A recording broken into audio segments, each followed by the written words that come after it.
Hello friends, and thank you as always for visiting the Legends Sports Universe YouTube channel, Legends Sports Universe, where legends play forever. This is Game 3 of the National League Championship Series. We head to Busch Stadium, where the Cardinals have a daunting task ahead of them. The Giants have taken the first two games of the series, beating Ted Breitenstein, who had the lowest ERA for the team during the season, and their ace Bob Gibson in games 1 and 2. Breitenstein was obliterated. Gibson was picked apart gradually over 6 innings in a nip-and-tuck battle that was 3-2 when he left before the Cardinals' bullpen fell apart. This Giants lineup has been pulverizing throughout the postseason, and now it is on Max Lanier to try to save the Cardinals here and keep them from going in a 3-0 hole. The Giants will send out Joe McGinnity. The lineup has gotten a lot of the attention, but the Giants' pitching has been outstanding as well. So now they're going to try to drop the hammer on the Cardinals.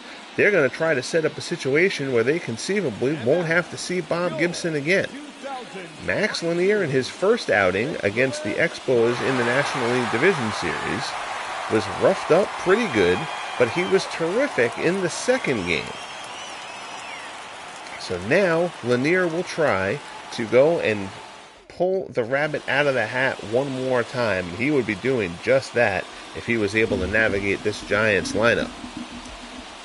Host of luminaries in the stands, in the audience tonight: Dwayne Martz, Nathaniel Lentz, Gary Sorrell, Beatles Eternally, Bernard Strom, D. Scott Howard. We got a great crew here. I appreciate it, guys. Thanks for checking in. Alvin Dark will step in to lead things off for the Giants. Tall order for Max Lanier. We'll see how he fares. First pitch in there for a called strike, and we're underway.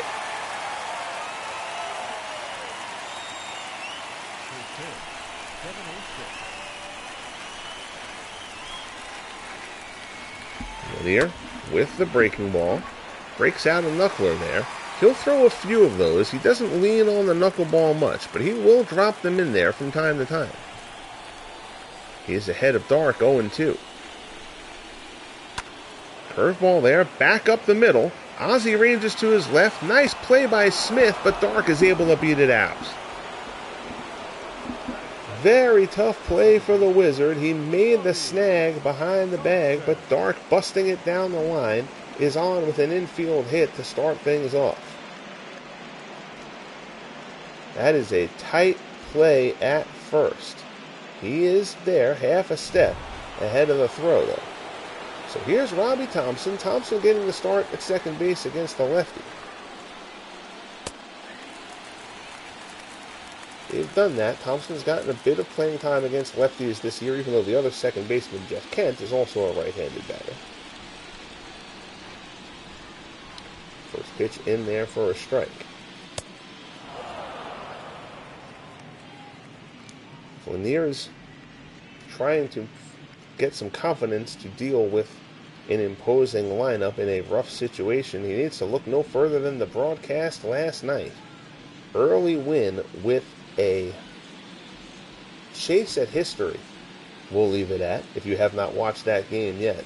As he dealt with the Oakland A's last night, he was fantastic. There's a shot through the right side for Robbie Thompson, so the Giants have the first two men on against Lanier here in the first. And you can already sense the tension in the crowd here at Busch. They are running out of bullets. The Cardinals offense, 1 run more than the Giants during the regular season for the top spot offensively. They have not been a terrific offensive team in this postseason, particularly the heart of the order. Hornsby, Mize, and Edmonds have struggled. Lanier facing Mays here. He's ahead 0-1. Fastball, Mays fouls it off, and Lanier is ahead of Mays 0-2. This Giants' heart of the order, on the other hand, has posted an 1147 OPS in the playoffs. That does not just include the first 2 games of this series, but their 4-game division series win against the Mets. I checked my math when I ran that before. I posted that on Facebook. 1147 OPS for the heart of this Giants order. Curveball there. Mays gets a piece of it to stay alive. Lanier will throw a ton of curveballs in an assortment of styles. Also brings the fastball, also throws in that occasional knuckler. Another curveball down in the zone. Mays fights it off.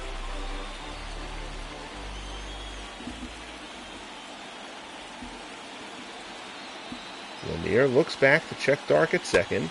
Fastball to Mays, high fly ball to left. Langford's underneath it, puts it away for out number 1.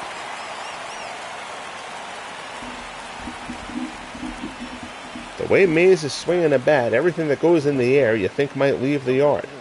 Here's the Giants lineup: Dark, Thompson, and Mays, Ott, Posey, and McCovey, Thompson, Lindstrom, and the Sarge, Gary Matthews, the designated hitter against the left-handed pitcher. He and Brandon Belt, who DHs against righties, have made a very formidable DH pair for this Giants team. Here's Mel Ott. Ott tied with Mays for the postseason lead with 5 home runs.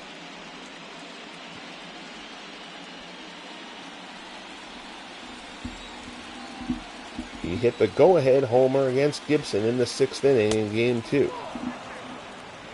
Fastball misses away. Lanier behind Ott 2-0. The real problem that you see here is that even if Lanier is able to give the Cardinals a good outing here, and he's certainly capable of that, Lanier's going to run that pitch count up. He is not going to go deep into this game. If the Cardinals get 5 or 6 innings out of Lanier, I think they'd have to be very happy with that. But the Cardinals' bullpen has been a bit shaky. Blows the fastball past Ott there. Counts 2-2. Curveball. Ott grounds it down to first. Mize with the throw to Smith. Back to Mize. 3-6-3 double play, and Lanier gets out of the jam. A huge pitch from Max Lanier. Nicely turned by Mize and Smith. We head to the bottom of the first. Giants nothing, Cardinals coming up. So here's Joe McGinnity. McGinnity allowed 1 run over 7 in his lone start in the division series against the Mets. He was terrific in that game. He had a 1-0 lead in Game 3. Lucas Duda hit a home run in the bottom of the 7th to tie that game at 1. And then Madison Bumgarner came in out of the bullpen in the 8th, gave up a first-pitch homer to Todd Hundley, and the Mets picked up their lone win of the division series 4-1. In steps Ozzie Smith. Ozzie swung a good stick in the postseason, batting .310 so far in the playoffs. Popped foul down the right field line. It'll land harmlessly. Nearly a strike.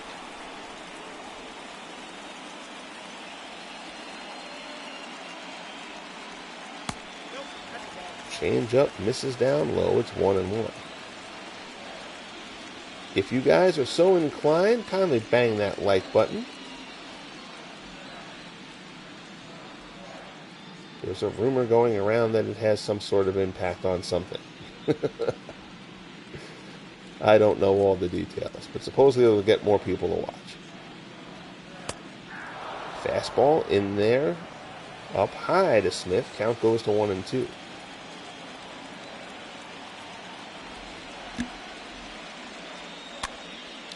Smith tries to dunk one out into left, but doesn't have the distance to get out of the infield. Dark puts it away, and there's one down. Here you see the Cardinals lineup, and it has not been great, particularly up top. Smith at 300 is fine, but then Drew, Hornsby, Mize, and Edmonds. Look at those averages. Langford, Boyer, Ripper, Collins, and Yadi Molina. The heart of this Cardinals order has an OPS. We mentioned the Giants' part of the order's OPS being up over 1,100. The Cardinals lineups OPS is about half of that.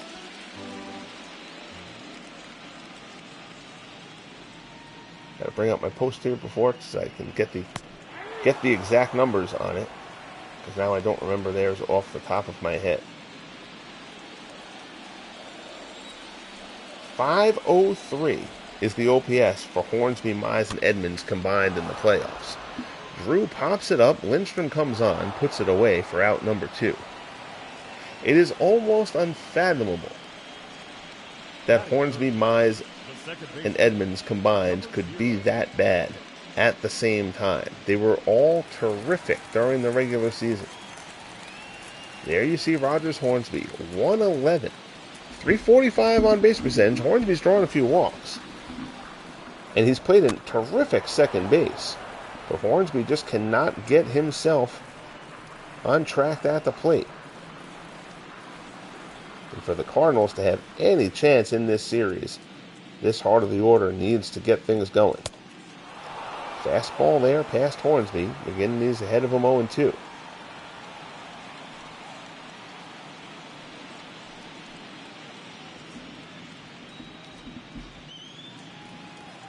Looks in for the side from Posey.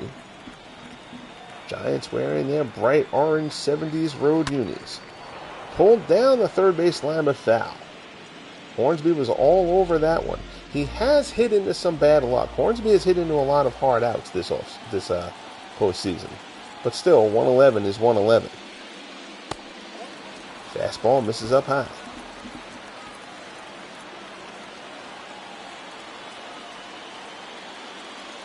One-two pitch. Hornsby fouls it off down the right field line. Stays alive. This Cardinals crowd trying to exhort their team on. Breaking ball there, strike 3. Hornsby swings and misses. McGinnity sets the Cardinals down in order. So we'll head to the top of the second as Ken Castro joins our motley crew here for this NLCS Game 3. Giants and Cardinals scoreless as we head to the top of the second. Here's Buster Posey. Posey 286 in the playoffs. 2 homers, 5 runs batted in.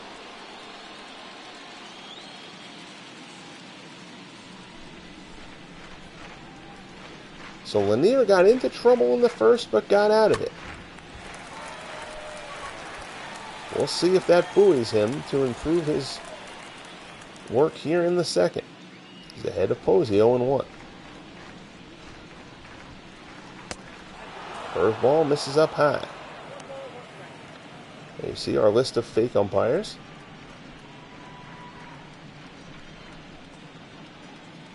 Having nothing to do with this game, of course, but apparently the horrific Angel Hernandez, I guess he was out for some reason, made his umpiring debut in 2023 tonight, and blew a call at second base atrociously.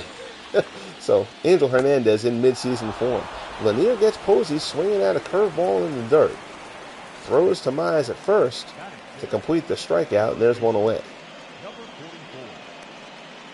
In comes Willie McCovey, the National League home run leader this year. 51 shots for Stretch.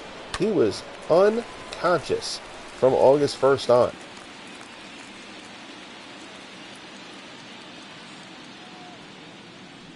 Again, this Giants lineup just not a weak spot. You don't get any rest. Lanier deals the 0-1 pitch, fastball. That looked like a great pitch. It's called down low.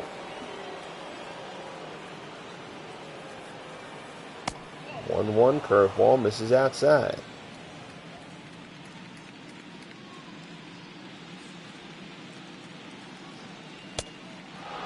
Fastball misses inside. It's 3-1. Bobby Thompson waits on deck.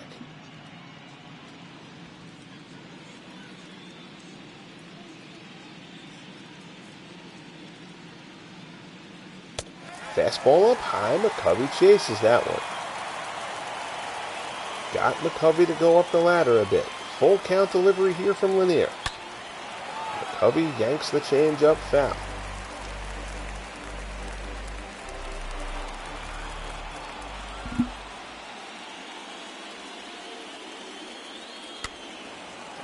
Another fastball. Kind of comes in at the hand level. McCovey is able to fight it off. Towels waving frantically here in St. Louis. Hanging curveball, and McCovey hangs it out deep to right. Going back on it, Drew tracks it down. Steps shy of the warning track for out number 2. Lanier got away with one there.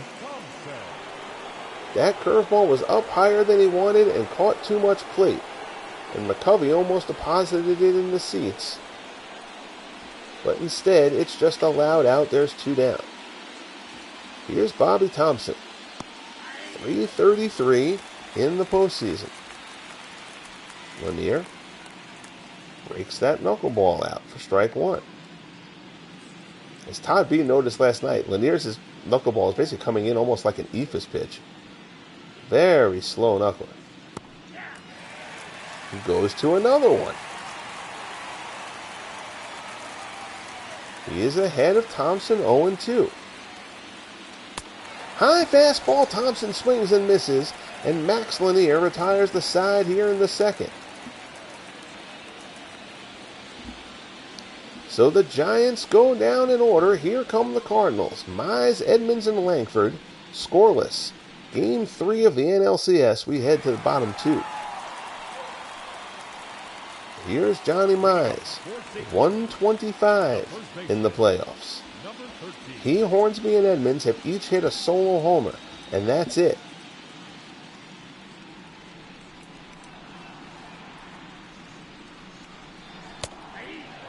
Mize and Edmonds drove in over 100 during the regular season. Hornsby drove in 97.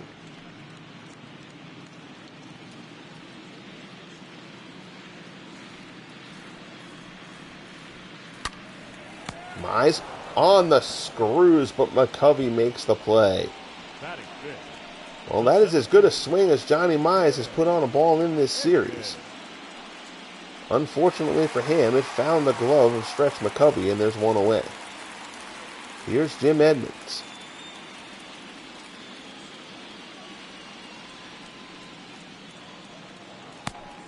First pitch fastball in there for a called strike.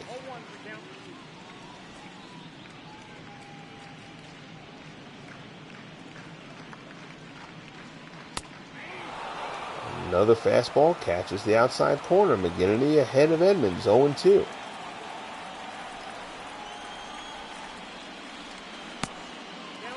Fastball misses inside.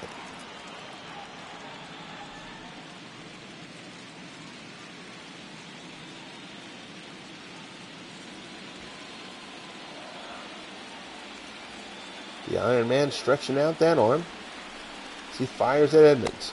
1-2 curveball, and Edmonds swings and misses for the second out. Second strikeout for McGinnity. 2 down here in the bottom of the second. Check out the StatCast how he worked Edmonds. 3 fastballs and then a curveball that was nowhere near being a strike. Terrible discipline there by Edmonds. 2 down. Here's Ray Langford. Offensively, for the Cardinals, their offense in the playoffs has basically been Ray Langford and Ripper Collins. Langford 320 with a pair of homers.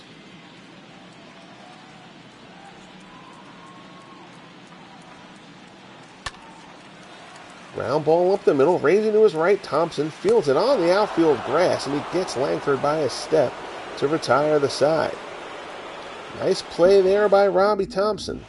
We head to the top of the third. Still scoreless. Here's Freddie Lindstrom. Lindstrom batting .333 in the playoffs. First pitch from Max Lanier. Fastball misses up high.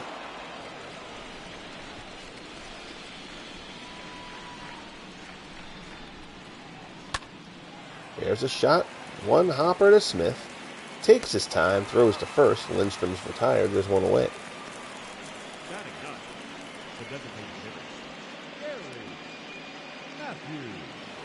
So here's the Sarge, Gary Matthews. 3 for 7 in the playoffs with a homer.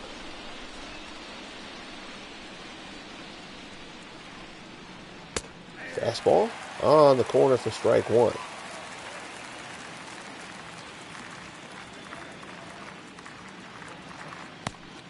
Curveball just off the corner. Count is level. Floater down inside the first base line. That's a fair ball for Matthews. Drew gets over there and cuts it off quickly, and Matthews is going to hold at first with a one-out single. Up next is Lanier tried to go to that curveball away again, and Matthews was able to slip it past a diving Johnny Mize for a base hit down the right field line. So the order now turns over. Here's Alvin Dark. Dark reached on an infield single his first time up. Ball up the middle. Ozzie Smith made a terrific play on, but was unable to throw out the speedy Alvin Dark. Dark was busting it down the line. Smith might have helped himself if he had tried the spin throw, but far be it from me to tell Ozzie Smith how to play shortstop.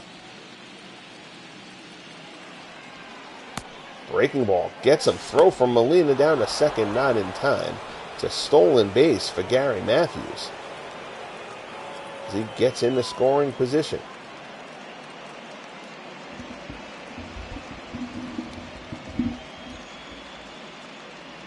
Figured that big looping curveball of Max Lanier was coming, and Matthews takes advantage of it, picks a good pitch to run on. 0-1 the count to Dark. Fastball is fouled off.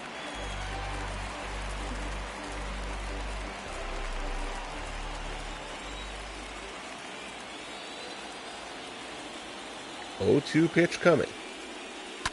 Breaking ball, Dark, up the middle. Smith dives, can't get there. It's a base hit in the center.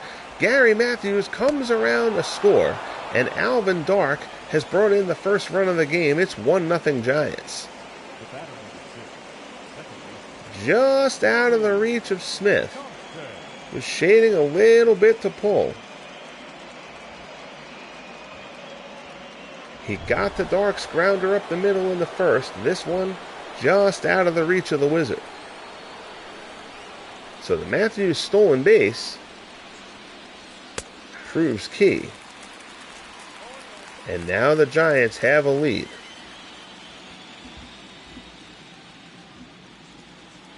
So here's Robbie Thompson. Thompson 1 for 1. Now Lanier has to re-get his wits about it. Bounces a curve in the dirt. Molina tries to pick him off first and throws it into right field. Alvin Dark will take second. Molina trying to make a play there. Had Dark leaning, and he airmails one over the head of Johnny Mize.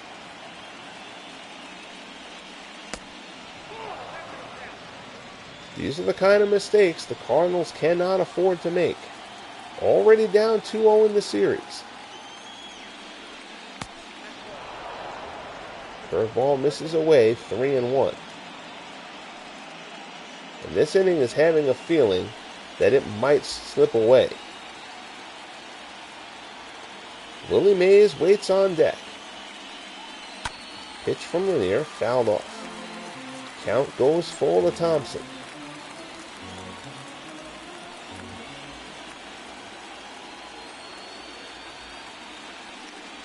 Pitch from Lanier, fastball misses down and in, ball 4.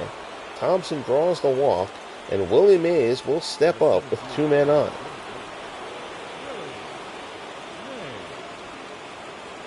Huge spot here for Max Lanier. Mays 0 for 1. Curveball misses down low. Melott waits in the on-deck circle. Breaking ball there. Mays sits on it, takes it for a strike.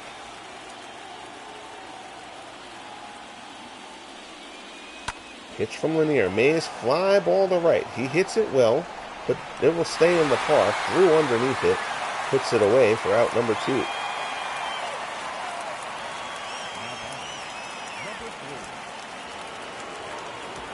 So 1 out away from trying to get himself out of the situation.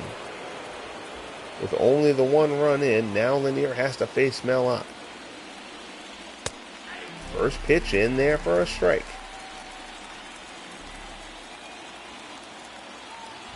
And the St. Louis crowd trying to help Max Lanier. Curveball. They could have helped him if they could have made that one called a strike, because that looked like a good pitch. Lanier does not need to be getting squeezed. This is a tough enough lineup to deal with. Curveball there.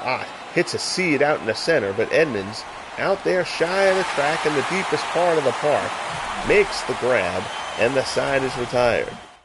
But Alvin Dark picks up the RBI single to get the Giants on the board.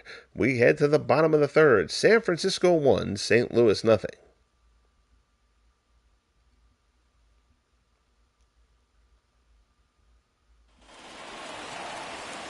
In steps Ken Boyer. Boyer counted for the Cardinals offense in Game 2 of this series. No, this is Game 1, I apologize. Boyer with an RBI double and a homer. He hits this one well to left, but it's going to hang up. Ball does not seem to be carrying great here at Busch. There have been a couple that have looked good off the bat and have kind of died out there. The opposite of San Francisco, where there is all postseason, seemed to be a bit of a jet stream going out there to left center. So one down, here's Ripper Collins. Collins has been outstanding. .333 in the playoffs. Again, he and Ray Lankford have really been the strength at the plate for the Cardinals in the playoffs. First pitch from McGinnity in there for a strike. That fastball is fouled off. McGinnity is ahead of Collins 0-2.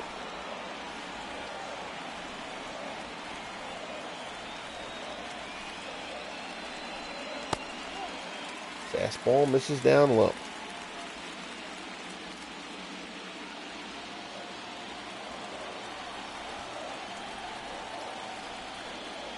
One-two offering. Line shot over the head of Lindstrom into left field for a base hit. Collins will hold at first. Go one out single. And that'll bring up Yadi Molina. Good piece of hitting from Collins.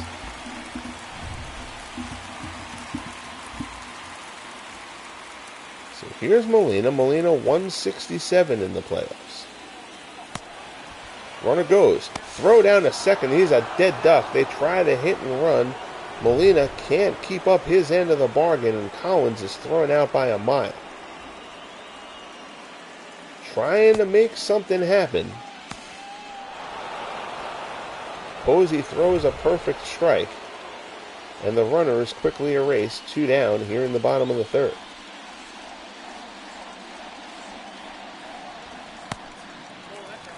Fastball off the plate.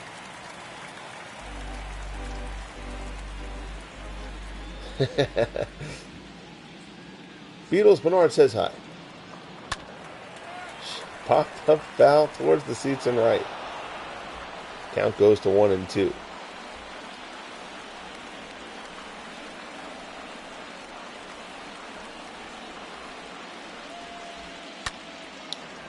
Popped up to second. Thompson's underneath it.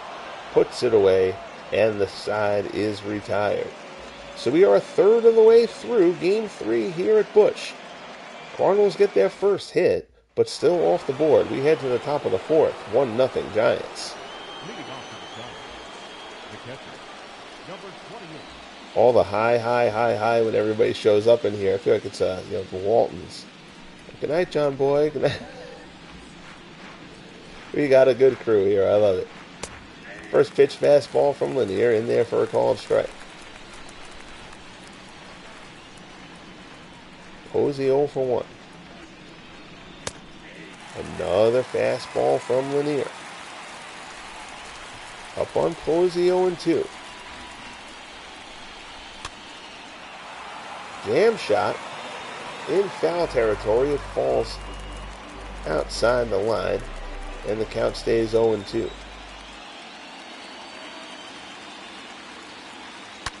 Curveball smacked down to first, but Mize has it. Takes it to the bag himself for the first out.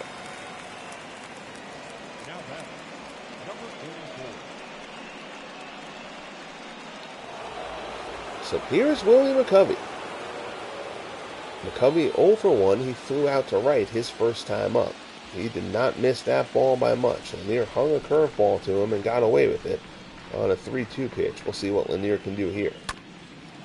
McCovey swings first pitch. This time it's a low curveball.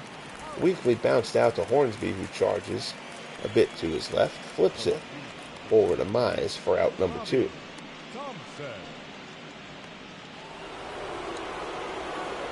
So Lanier gets through the heart unscathed, and now here's Bobby Thompson.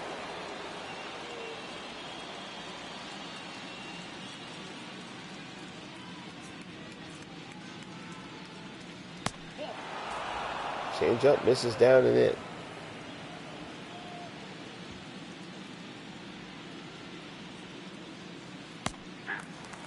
Curveball in there at the knees.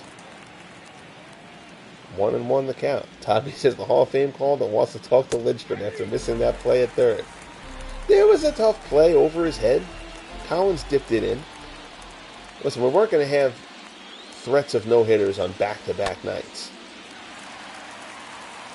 Your man Early Win with a gem last night. Popped up. Smith squeezes it, and the side is retired. So far, Max Lanier is giving the Cardinals everything they could have asked for from him. It's time for the Cardinals bats to earn their keep. Top of the order as we start the fourth. As we hinted at it, and it's now been up for 24 hours, so we can talk about it. Last night on the channel, American League Championship Series, Game 2, Early Win carried a no-hitter into the ninth against the Oakland A's. Wally Shang broke it up, leading off the ninth. A sinking liner. Manny Ramirez made a great attempt at it. Hit off the tip of his glove. That would be the only hit the A's would muster, as the Indians got the 4-0 win to even up that series at 1 apiece. Huge performance from Early Win last night. 1 down here for the Cardinals. Here's J.D. Drew. Fastball from McGinnity gets a very high strike call there.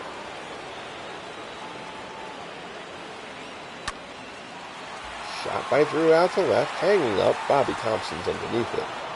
Puts it away, and there's quickly 2 men down. Cardinals have to start working counts. McGinnity has thrown 33 pitches with 2 outs here in the fourth.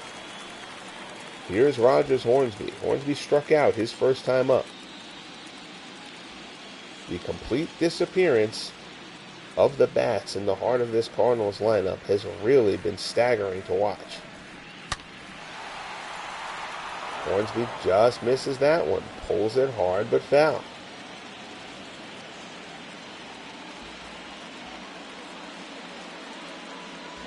They didn't hit great even in defeating the Expos.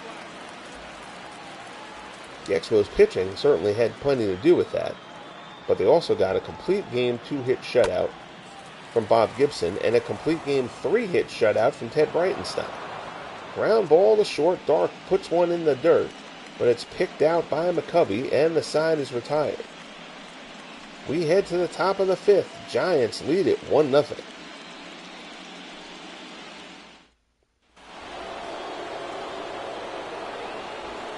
Freddie Lindstrom leads it off. He's 0 for 1, rounded out in the third.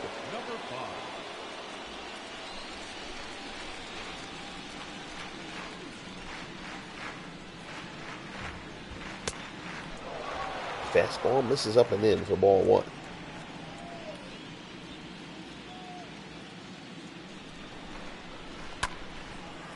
Curveball, grounded weakly to second. Hornsby has it, throws him out for out number 1. If you missed it, please be sure to double back. Check out Beatles' broadcast from right before this one. It's KCCL World Series. Dead ball stuff. Beatles is the best at it. Breaking ball from Lanier. Up the middle. Base hit in the center.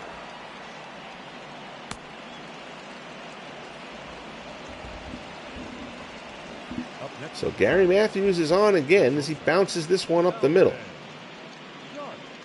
Last time Matthews was on, he stole. And Johnny LeMaster bringing it way back.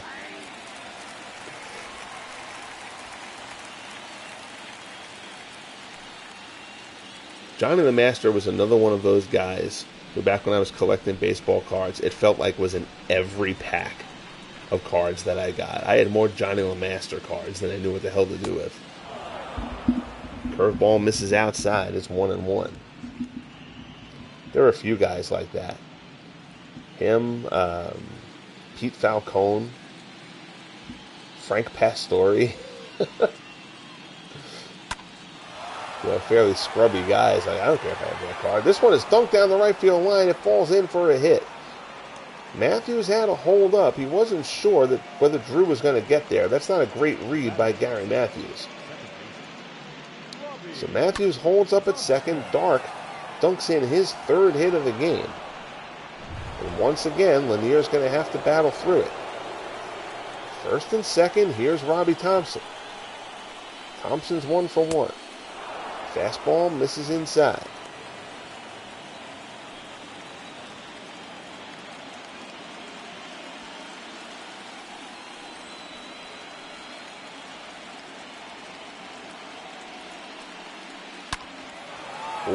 Lanier got away with one there. Fastball down the middle. And Thompson pulled it foul.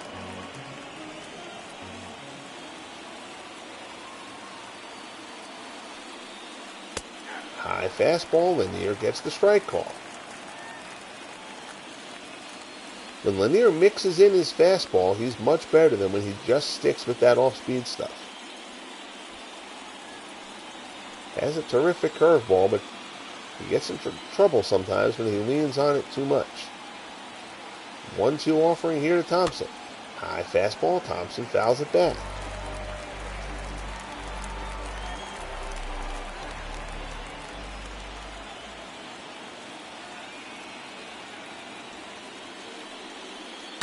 Curveball. Pulled in the hole. That's a base hit in the left. Langford comes up throwing. They wave Matthews around. Throw home. On target, but not in time. Matthews scores for the second time, and it's 2-0 Giants.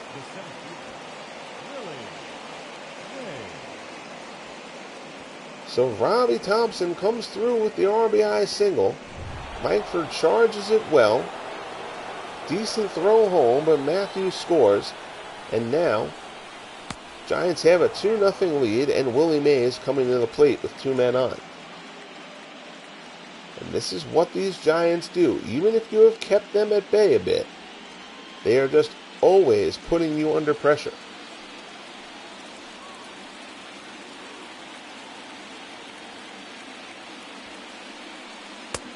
Fastball misses outside. The only pitcher to really subdue them so far in the postseason was Tom Seaver.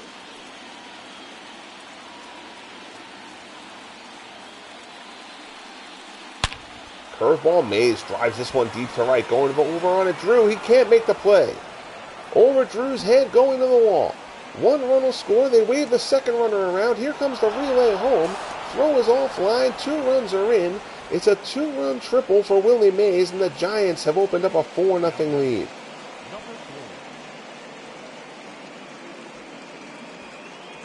Curveball on the outer half of the plate. Not a great route to that ball by J.D. Drew. Tough play regardless. And that's going to be it for Max Lanier. The Cardinals don't have the luxury of waiting. So Lanier grinded his way through the first 3, but it falls apart here in the 4th. So Bill Doak is going to come in out of the pen. This is his first postseason appearance. 4-6, a 4.48 earned run average during the regular season in 32 appearances.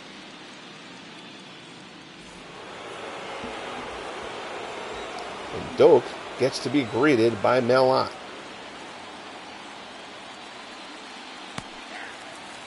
Curveball in there for a called strike. The Giants just not showing any weakness here in the playoffs. Todd notes Mays, one of the greatest. Absolutely. He was in the MVP hunt here. I'm not going to let the game decide most valuable player. I'll be putting up polls for you guys to all be able to vote on MVP and we'll call it outstanding pitcher because we're not going to call it the Cy Young Award when Cy Young is in the league. But you guys will be able to vote on that stuff. But I mean, Mays certainly a contender anyway. But that his average dip below 300 might cost him. I believe 5 is correct. Yes.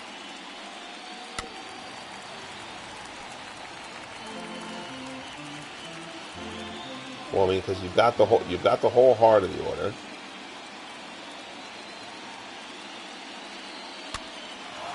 McGinnity on the mound, if you're going to count him. Nice play by Hornsby.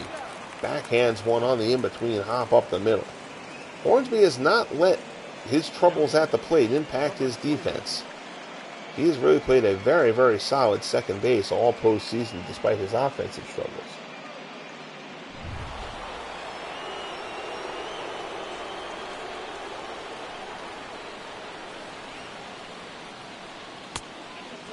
Fastball misses up high.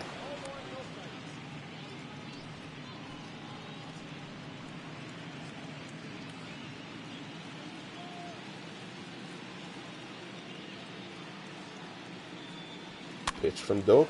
In on the hands, fought off into right. Drew comes on. He'll put it away. And the side is retired. But not before. The Giants strike and strike heavily. We head to the bottom of the 5th. We're midway through Game 3. Giants 5, Cardinals nothing.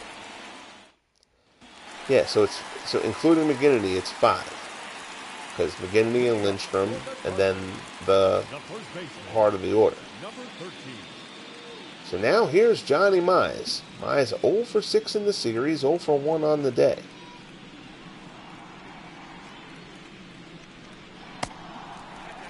Fastball misses outside. You know, I had said pretty much from the start that I thought that the collision course was A's and Giants. But I kind of thought that the A's had the advantage. The way they're playing in the postseason, I think the Giants have the advantage. The A's lineup has not been great in the playoffs. Even against the Angels, that they were the only team to sweep the division series, but those were 3 one-run games against the Angels. It was 2-1, 4-3, and then 3-2. So the A's lineup has not looked great. The Giants lineup has looked absurdly good. Yes, Posey absolutely possible. Fly ball to left. Bobby Thompson underneath it puts it away for out number 1. Yeah, I mean, obviously the Giants' pool of players is great anyway, but they got an outstanding draw, as did the A's.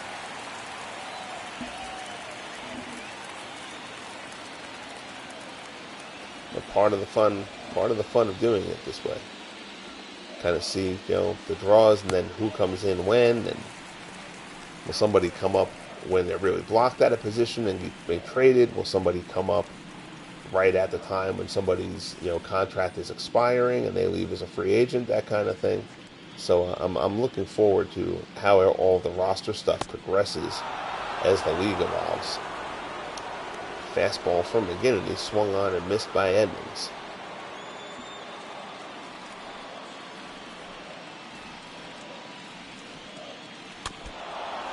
That one is fouled back. It's 1-2. McGinnity has thrown 8 balls through 4 1/3.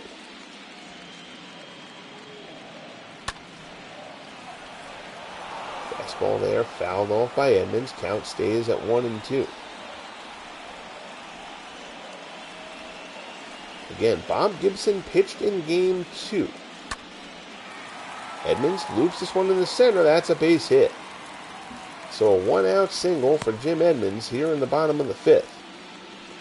The Cardinals try to get something going. Here's Ray Langford.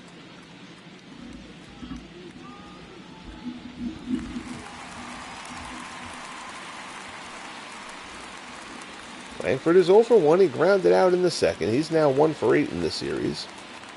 Fred Bird doing that weird stompy thing.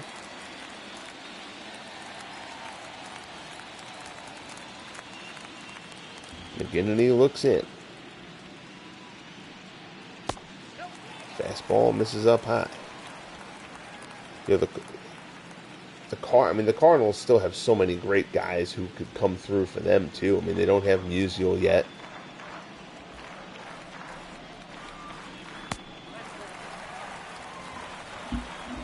The Cardinals will be adding Dizzy Dean next year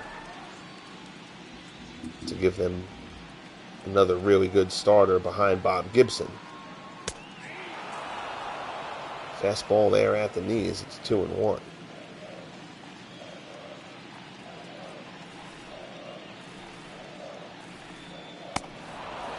Fastball swung on and missed. 2-2 the count. Swung on and missed again. Goes fastball out of the zone, and Langford chases it. Third strikeout for McGinnity, and there's 2 away. Here's Ken Boyer. Boyer 0 for 1. He flew out in the third.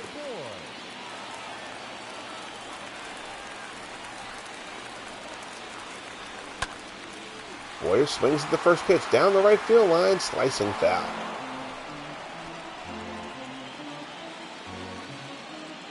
So I was right the first time. Boyer's performance was game 2, not game 1.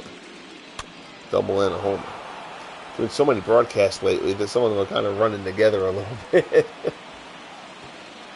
But I didn't want to do the pre-recorded premiere broadcasts.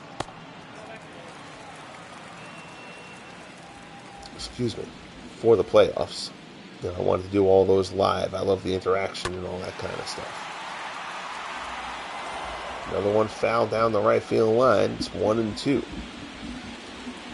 McGinnity trying to put the finishing touches on Ken Boyer here in the 5th. Edmonds on first. Curveball misses away. It's 2-2.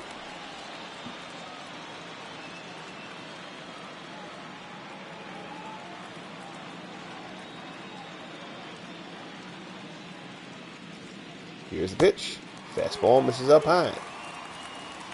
Ripper Collins waits on deck. Collins had the first hit in this game. Fastball inside ties Boyer up, strike 3, and the side is retired. So Joe McGinnity continues to throw a gem here. We head to the top of the 6th. Giants 5, Cardinals nothing.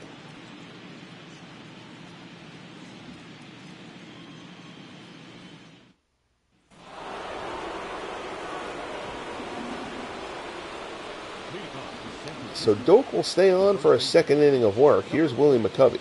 McCovey 0 for 2. He is flown out and grounded out.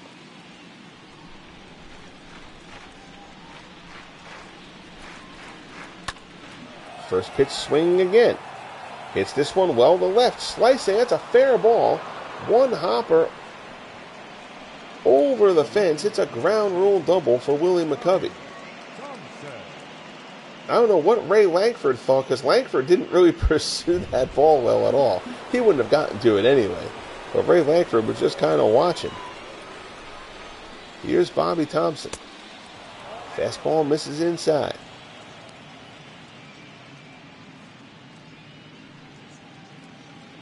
Well, the A's are certainly not a sure thing now, though early win performance in Game 2 really turned that series on its ear. Indians came in the heavy underdogs. They knocked off the 105-win Boston Red Sox in 5 games in the division series. They asked them to do it to the 111-win A's. It was a tall order, but now they've got it level, and Sam McDowell, who's been outstanding in the postseason, getting the start in Game 3 in Cleveland. The batter, number 5.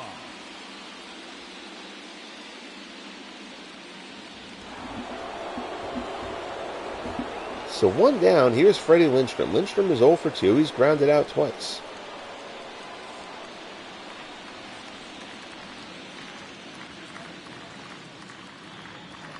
Here's the pitch.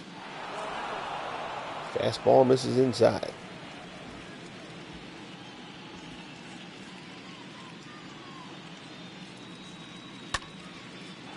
Fly ball.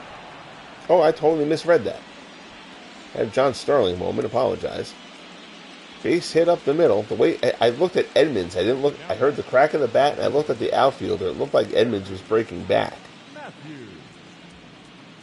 So it's a single up the middle for Freddie Lindstrom. Forgive my senility. The runners are at the corners. Here's Gary Matthews. Matthews 2 for 2. Curveball, ground ball to second. This might be 2. Hornsby to Smith.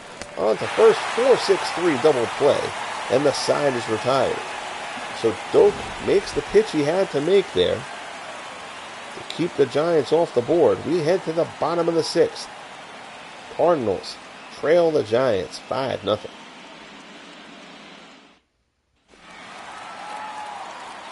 Here's Ripper Collins. Collins singled in the 3rd. The designated hitter, number 12. There's the pitch. Fastball at the knees. Strike 1. Joe McGinnity has been exceptional. Change up down in the dirt. Swings over the top of it. It's 0-2. At the end of Beatles broadcast, I made the post plugging this one. Collins, ground ball up the middle. Dark makes the play from the outfield grass. Throw to first gets Collins for the out. I made the post plugging this broadcast. Now I mentioned the pitching matchup as McGinnity and Lanier. And Beatles kind of let out a groan, like, that doesn't sound too good for Max Lanier. Taking the Giants in that pitching matchup every time. No offense to Lanier, but Max Lanier is not Joe McGinnity. 1 down. Here's Yadi Molina. Low-key big play in this game. Molina swinging and missing on the hit and run. They had Collins gunned down at second.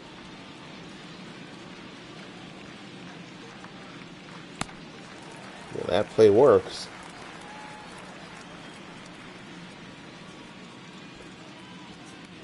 And the Cardinals have somebody in scoring position and can try to build with something.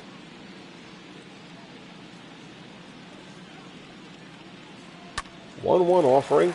And that's what they needed. They needed that hit back when they ran the hit and run. Molina lines a single in the center. It's a 1-out base runner here for the Cardinals, as they'll turn the order over to Ozzie Smith. 3rd hit for the Cardinals. Here's the Wizard. He's 0 for 2. First pitch swinging at the fastball. Pops it foul.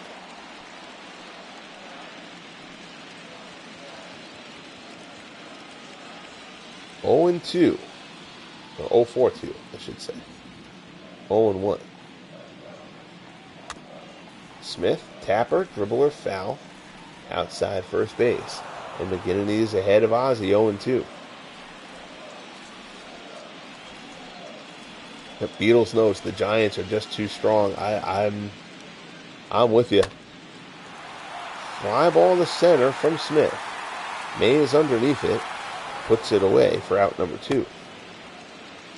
They don't have a weakness. The right fielder, number 7.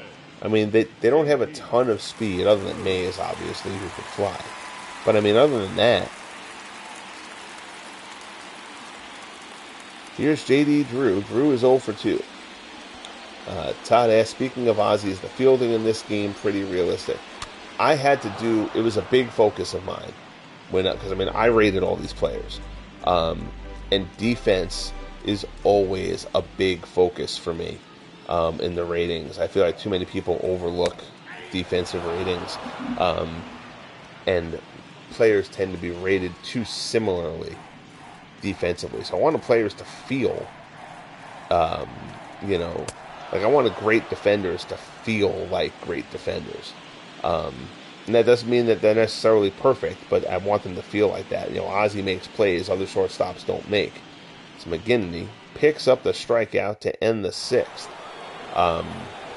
So it took a lot of work. There are still things I wanna tweak.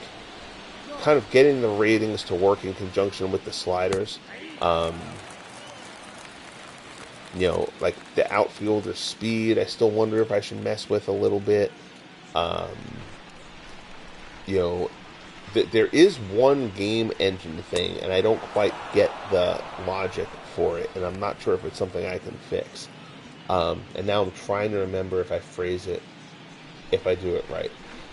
Second baseman and third baseman don't make enough errors in the sim stats, and shortstops and first baseman make too many, which is a game engine thing. And I'm a big proponent in you rate players for the sim, not for the play out, because 95% of your games are going to be sim. So you kind of rate the players so that the sim engine works well, and then you use the sliders to make the compensation to get the game to play appropriately. So overall, I am incredibly pleased with how this has all turned out, but there are still little things I wanna try to touch up. Fly ball out to left. Langford gets there, makes the catch. And there's one away here in the top of the seventh. But like you can see, like, here's Robbie Thompson. Thompson 2 for 2. Stoke works to him. That one's fouled off. Todd asks, any chance they go away from sliders to individual ratings for each player? The sliders aren't for the players. The sliders are the game engine thing. So the players all have individual ratings of 1 to 100 in a bunch of things. But those ratings, like, it's not like there's a sim rating and a play out game rating. It's the overall rating. So but like if you don't want your shortstops making 30 errors a year, you've kind of got to bolster their defense a bit, so that their final stats end up somewhat representative of reality. But if you go and you boost all of them too much, well, then none of them are going to make errors when you play games out like this, and they're all going to feel similar. So that's why I kind of try to use the fielding sliders in the settings to kind of compensate for that a bit. 2 down. Here's Willie Mays. Screwball misses inside. Exactly. Yeah, the sliders are kind of are a normalization is a good way to put it. Ground ball down to third. Boyer has it. Throws to first. Mays is retired, and so are the Giants. 7th inning stretch time coming here from St. Louis. Giants looking to go up 3-0 in the series. They lead the Cardinals 5-0. Bernard asks, I always have the urge to fool with the sliders. I don't too often for fear I'll mess up the replay stats. Yeah, I mean, I tested a lot. I probably tested, I'd say I'd simmed probably 20 to 25 full seasons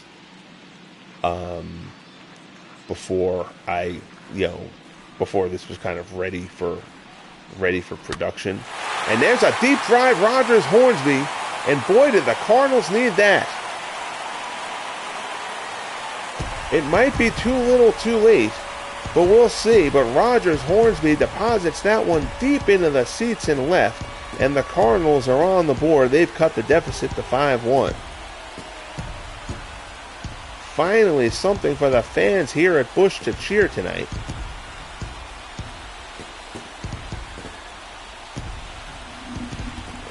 And boy, did Hornsby need that.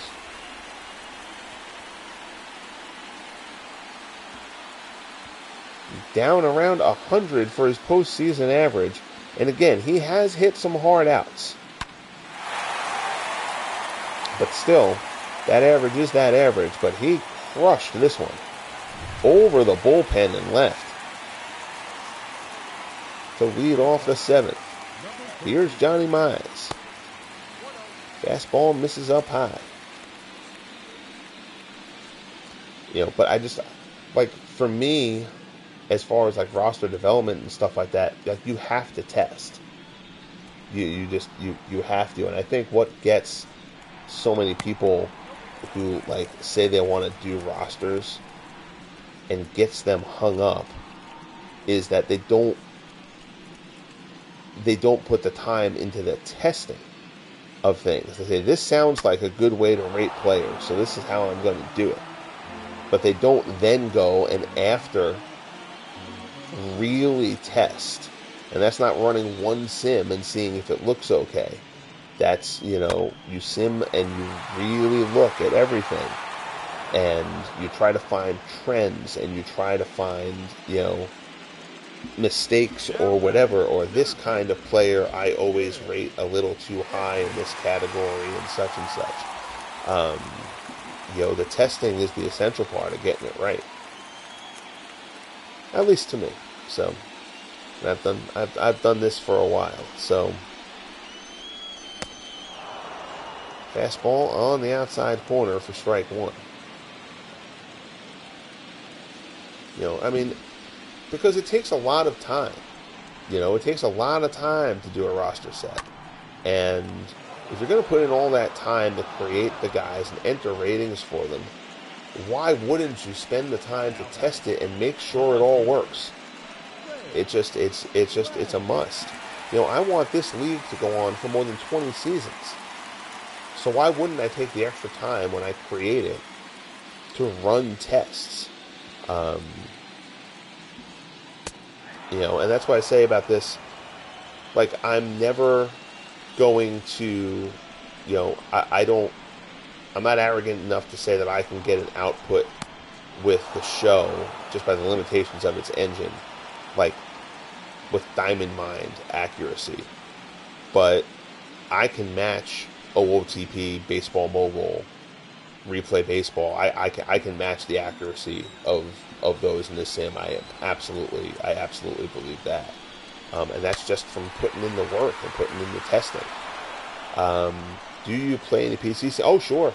I haven't as much lately because I'm so into doing the broadcast here with the Legend Sports Universe. But, like, the precursor to this league is McGinnity fans Langford to end the 7th. So Hornsby goes deep, gets the Cardinals on the board. But still, we're through 7, and the Cardinals still have plenty to do. We head to the top of the 8th. Giants lead it 5-1. The precursor to this was something called the All-Time Baseball League, which was, again, merging the players from the different eras all together into a mass pool. But that was a league of fictional teams. And then it was an open draft. And then players entered in the rookie draft each year and all that kind of stuff. And that league is actually, it's actually still going on. I just haven't played it in a bit. But that was with Out of the Park. And that league is in its 11th season. The history of that league is up on the website if you ever want to kind of take a peek through that. And I may get back into it at some point. It's just I'm so into doing this league right now and my other stuff that's kind of taken a back seat. But that league is a lot of fun.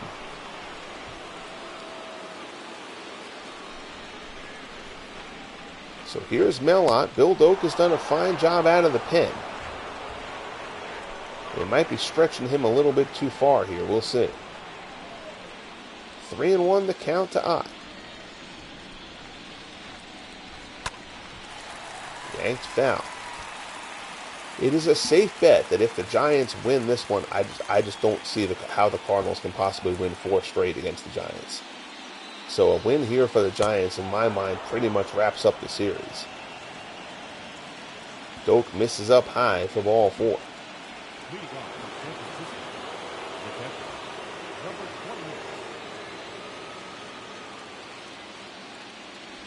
Here's Buster Posey. Posey is 0 for 3. Runner goes, breaking ball, swung on a miss. Molina's throw not in time. It's a stolen base.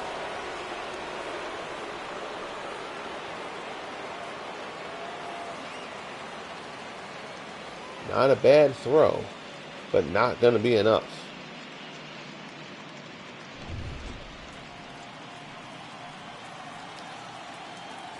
So Ott gets in on the stolen base action. That was a hit and run. Just a little bit of a curious call. I mean, Posey's not a bad guy to hit and run with. Dunks this one in the right. Falls in. Drew. They send Ott. Drew's throw well offline. Ott scores, and it's 6-1 Giants. Drew came in and charged that ball well. That ball was in very shallow right field. I can't believe they sent Ott there, honestly. But Ott got a great read off the bat. And Drew threw that ball from like 5 steps into the outfield, but made the throw offline. So it is 6-1 San Francisco. Here's Willie McCovey. Fastball misses up high. That's the only, and then back to your question, Bernard. PC, like my football league is with Action PC.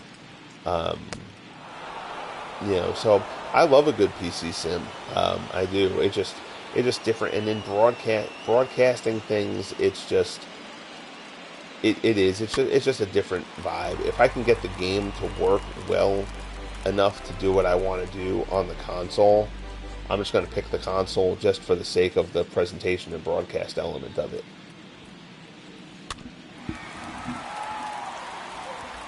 Hello, Holly. My dog has come downstairs to join me. Come sit on the couch with me, pup. The world's greatest dog, Holly the Bernedoodle. 2-2 the count as Doak works to McCovey. Screwball misses outside. Count goes full. Nothing like your own league, hence a league of my own. Yeah, absolutely. When I describe what I do here with Legend Sports Universe, people ask me that. I'm like, this is like my sports Minecraft. Like, it's a world that I've created. Another one down the left field line. Langford quit on that one. McCovey had a ground rule double earlier. And once again, Langford didn't really pursue that one. That one had the distance to go over the fence, but was foul. 3-2 fastball misses inside for ball 4, and it's 1st and 2nd.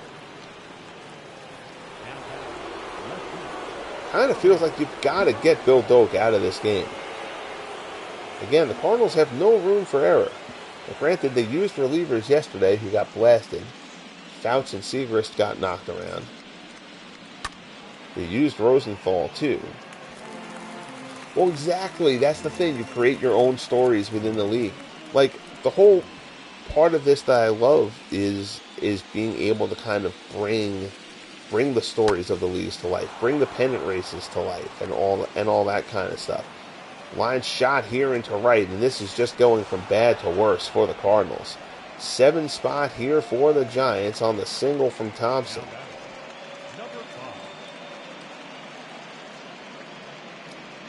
I don't know. I don't know who can stop these guys. I really don't. I thought the A's would be able to, as Jesse Haynes will come in to relieve Doak. Haynes has allowed 1 run in 5 innings of relief here in the postseason. Because the A's have a great lineup and the A's have great pitching too. But their lineup right now is not measuring up to what this Giants lineup is doing. Joaquin the dog. Yeah, Andujar was a fine pitcher, but guy was a couple fries shy of a Happy Meal. Fastball misses up high.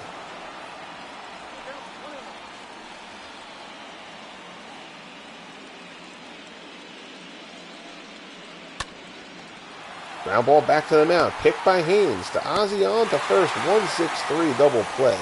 Nice play there by Jesse Haynes. Up next to the Giants, the designated hitter.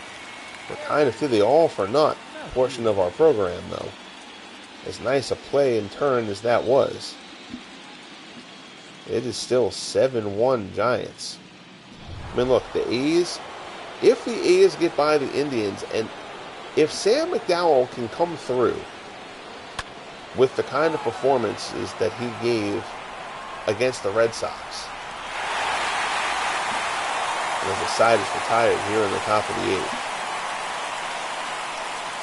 and the Indians can get a leg up in that series against Oakland in Game 3, that whole thing becomes very, very intriguing. But I mean, if the A's can right the offensive ship a little bit, and they force the matchup with the Giants, I mean, the A's will send out Waddell, Grove, Hudson, and Catfish Hunter. That's a really formidable foursome themselves. Going against Hubble, Keith, McGinnity, and Larry Jansen. I mean, that's a wonderful series setup. Can Fox, McGuire, Baker, and Jackson match match this Giants heart of the order? That would be just a fantastic matchup. But we got to get there first. Although the Giants look like they're going to be one step away. So as the offense has evolved in this for the Giants, kind of lost in the shuffle has been Joe McGinnity. Has been exceptional. 1 run over 7 1/3. Not much hard contact other than the Hornsby home run. And of course, as I say that, Ripper Collins smacks a base hit in the center. Now batting, number 4. Thought I saw a comment from Beatles on my screen, but now I don't see it in that if the Indians win, they'd seek revenge for 1954.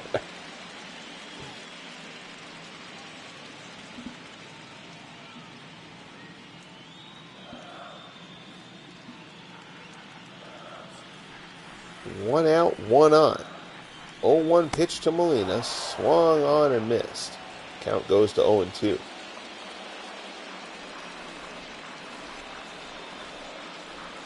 High fastball, fly ball, shallow center. Mays coming on. It's going to fall in front of him for a base hit.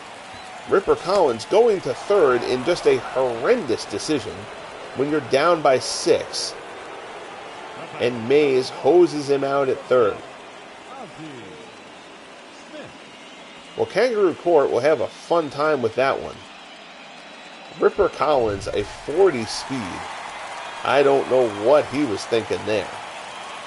But when the things are going bad for you, those are the mistakes that you make. But that is a criminally bad decision by Ripper Collins.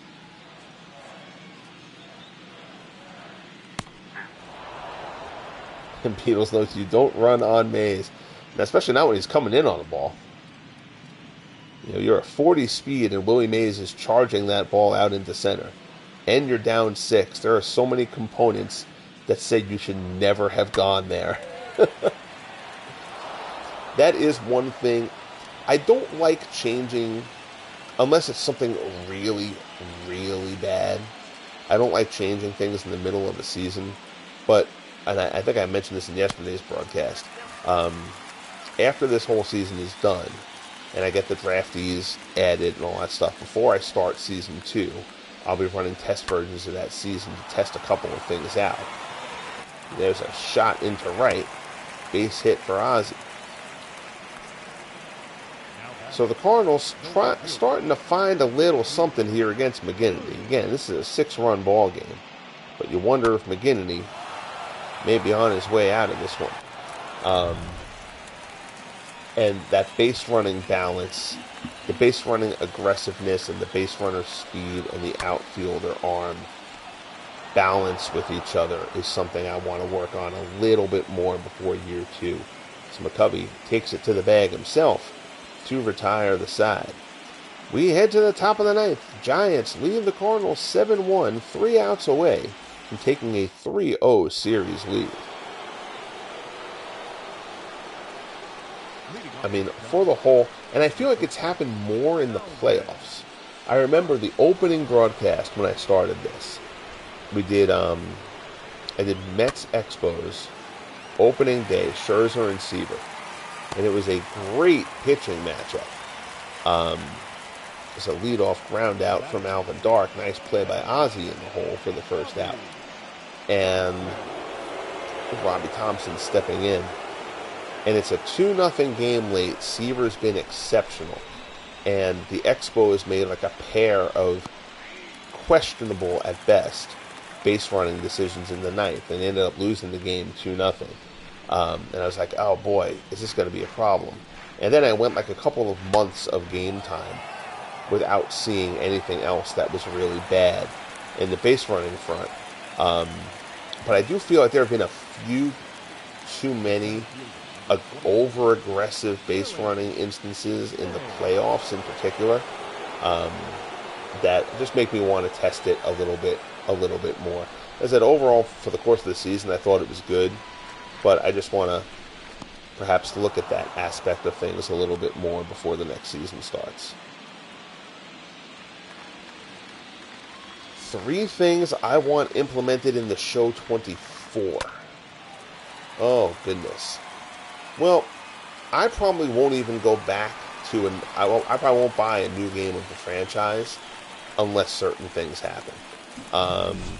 Year-over-year saves, as the Cardinals send up the heart of the order in the bottom of the ninth. But you have to be able to let me develop a project to the depth that I do, and know that when you come out with the next game, I'm going to be able to port what I've done into the new version of the game. I can't recreate this project every year. I just can't do it. Nor would I have any desire to. I mean, this game does what I want it to do right now. So that's why I didn't buy the show 23. Just because there was no reason for me to. They used to let you import from year over year, and then 21 they took it out. And it's just, for me, by the time 23 came out, I had created 1,000 players for this league. And it was just like, I don't have time to go and do that again. But there are things that could get me to do it. That would be a must. Custom league sizes. If you could let me create a 16-team league with custom logos and the custom stadiums and stuff like that. It's a fly ball out there to right by Mize, brings the Cardinals down to their final out. That would be a big one for me, because then I can create the kind of league that I want. And manager tendencies. Let me set managers who are more aggressive with the hit and run, have a more lenient hook, play the shift more, that kind of thing. There's a rope to right by Edmonds off the wall, over the head of Ott. Edmonds will pull in at second with a 2-out double. Good move on that ball from Edmonds. Again, part of that struggling heart of this Cardinals order.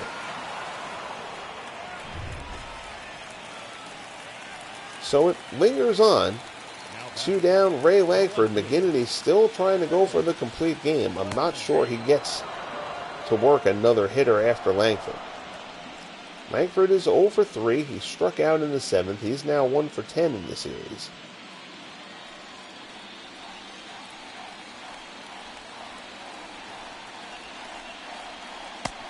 Fastball misses up high. Because manager tendencies will let you, really help give each team their own kind of personality and stuff. Oh, we'll fix the uniform mistakes. Yes, Dwayne, that's all, please. I have a seizure every freaking broadcast because of that thing. Diving stop by McCovey, knocks it down. McGinnity covers, but Langford beats it out.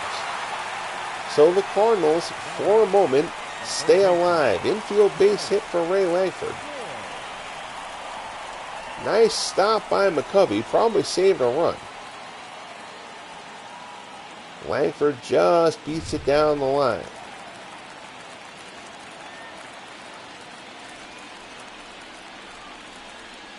Here's Ken Boyd. Fastball on the outside corner. Right, Taz said not anywhere near a program, but they seem like those things can be done easy with the base they have. Well, yeah, and that's why I think they sit on it, because then when they can't come up with any new idea for the whole pay-to-play kind of thing and the vouchers and the trading card things and all that kind of crap that I just don't have any interest in, the online modes and all that kind of stuff, then they can spring one of those as their big addition. Because I absolutely do think that those things are easy. Manager tendencies should not be a difficult thing. The rate at which you use, how frequently do they use pinch hitters or pinch runners or defensive replacements? Like, it's not, we're not really reinventing the wheel here. Ground ball in the Lindstrom, and that ends it. And the Cardinals, I just don't see how they could possibly do it. I know the series isn't over, but it sure feels like it's over. Cardinals are in a 3-0 hole. A great performance from McGinnity. The Giants' bats, again, just wear down the other team. 7 runs, 12 hits, no errors for the Giants. 1 run, 9 hits, 1 error for the Cardinals. The complete game victory for McGinnity. And again, with that win by the Indians last night, that all of a sudden sets the stage for that Indians-A's series to go deep. I kind of think that the Giants are going to sweep this. They're either going to face Breitenstein on short rest or Howie Pollard. And the Giants will take the luxury of sending Larry Jansen out there. Because they're up 3-0. There's no reason to bring Hubble back on short rest up 3-0. And the Giants could end up in a situation where they can set their rotation and everything. The A's may not have that luxury, or the Indians for that matter. But, so, again, it just kind of gets doubly good for the Giants and more of a tough road ahead for whoever comes out of the American League, assuming that this series comes to the close as expected. But that will wrap things up from here. Daunting task ahead for the Cardinals. Again, Willie Mays, 2 RBIs, even though he was only 1 for 5. RBI for Alvin Dark, RBI for Robbie Thompson. Let me see, 1 second here. I don't really remember any really huge defensive plays that I could do. I appreciate that, Dwayne. Thanks so much. Replay vault. I've been terrible about this in all these other broadcasts. So let me see. I'm just for kicks. So I can go and I can do this and look at all these players. So like Hornsby, I can look up exactly the play that I want, and I can run the then rerun the replay of it. It has every play in the game at the end of it, which is this is a cool feature that I haven't used anywhere near enough in these broadcasts. And then you can just go ahead and whoop, that was on fast forward. R2. So there's Hornsby's home run and stuff like that. So at the end of the game, this is what Todd knows this in the early win game last night. I wished I had done that before I exited the game and taken a look at Manny's attempt to save that no-hitter.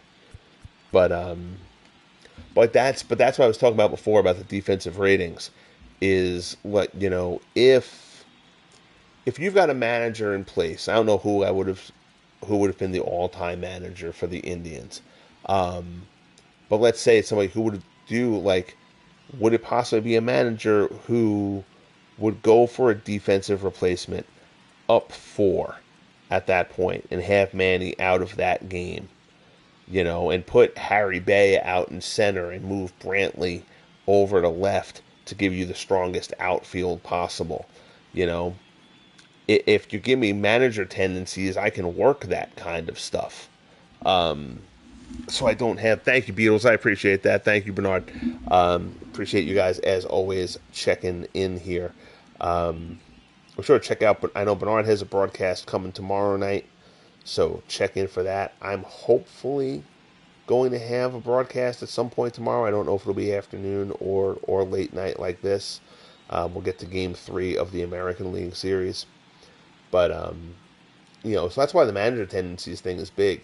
If Michael Brantley is playing left field last night for the Indians, Brantley makes that catch. Not an easy play or anything like that for Manny, but, Manny shouldn't make that play, right? If you've rated Manny Ramirez right, that's not the kind of play that Manny should make. Even when Manny makes a good play, the Red Sox series, I go back to this in the Game 5 clincher, he throws out Bobby Doerr, what should have been a leadoff double. Manny goes into the corner, goes to pick the ball up, drops the ball, and then picks it up and throws Doerr out. So, he screwed it up. Doerr decided to try to take the extra base, and then Manny threw him out. That's the kind of quote-unquote good play that Manny Ramirez makes. He just wasn't a good outfielder. So he should play like he wasn't a good outfielder. That doesn't mean he can never make a good play. But, you just want to kind of rate the guys, rate guys appropriately. I'm somewhat rambling at this point, so I'm going to cut this off. But love talking shop with you guys. I greatly appreciate you guys tuning in to the broadcasts. And like and subscribe if you haven't, and all that kind of jazz. Check out any of the rest of the playoffs that you might have missed to this point. If you did not watch the game last night, that Indians-A's Game 2, it is worth a watch. Enjoy the rest of your night. Be good to each other, and we'll talk soon.